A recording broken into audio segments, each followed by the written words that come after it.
সকালবেলা 6টা বাজে ঘুমের থেকে উঠে গোসল করে তারপর আমরা কাজে যাই। এমনও দিন আছে আমরা সকালবেলা নাস্তাও করি না।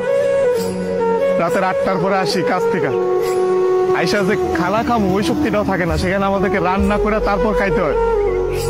আমাদের কোনো ছুটি নাই। একদিন আমরা ছুটি পাই, ওই দিন আমরা ঘর গুছাইতে, কাপড় ধুইতে, এটা সেটা করতে করতে চলে যায়। কাপড় ধোয়ার জন্য যে মানুষ রাখবো, মানুষ রাখলে তো টাকা যাবে, বেতন দিতে হবে ওদের। ওই টাকাটা বাসায় আপনাদেরকে পাঠাই, তারপর ওইটা দিয়ে আপনারা ফুটানি বানান। এই যে ইস্ত্রি করা, এই যে ভাজ আলা কাপড় বেড়া ঘুরেন।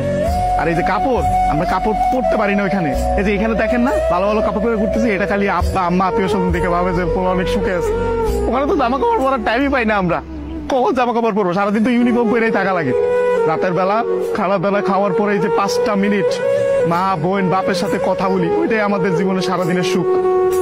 সারাদিন কষ্ট করে ওই যে 5টা মিনিট মায়ের সাথে কথা বলবো, এটার জন্য 16 ঘন্টা 18 ঘন্টা করে আমাদের চাকরি করা হয়। বুঝবেন না আমাদের কষ্ট।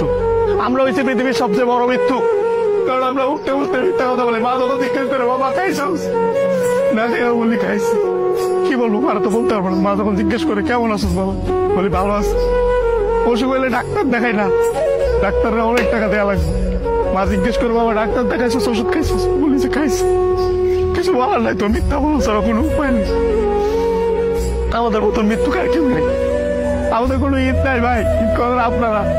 আমরা সেবাই পোলাও পরবা খাইতে পারি না। সকালবেলা উইটার নামাজ পড়তে গিয়ে আইসা বন্ধুরা একজন আরেকজনের জড়াইতে কান দিই। তার মা বাপ নাই, কি ঈদ করবো? ঈদ তো করেন আপনারা। আমি আমার মার চেহারা 5 বছর ধরে দেখি না। 5 বছর পরে আমি দেশে এসেছি। যেই ছেলে মায়ের হাতে খাবার না খেলে পেট ভরতো না, ওই ছেলে মায়ের চেহারা দেখি না 5 বছর। ঈদের সময় জিজ্ঞেস করে বাবা কাপড় সময় কিনছিস, বলে কিনছি, কিন্তু কিনি না। 5 বছর ধরে 1 বছর পরে ঈদ করতেছে। আর আপনারা নতুন নতুন জামা কাপড় পরেন, জুতা কিনা লাগবে, এটা কিনা লাগবে, সেটা কিনলে ওরে এটা তো ওরে এটা তো সব ধার খরচ করে দেয় আপনাদের ঈদ করার জন্য। খুব ইচ্ছা করে ঈদের মধ্যে চলে আসে, কিন্তু ছুটি পাই। 5 বছর পরে ছুটি পাইছি। আপনি তো বলেন জুয়া খেলে, মেয়েবাজি করে, এগুলো স্বপ্ন, এগুলো স্বপ্ন, এগুলো আপনারা করতে পারেন, আমরা তো চিন্তাও করতে পারি না। আপনাদের কোনো আইডিয়া নেই ওখানে কত পরিমাণ টাকা লাগে এইসব জায়গায় যাইতে।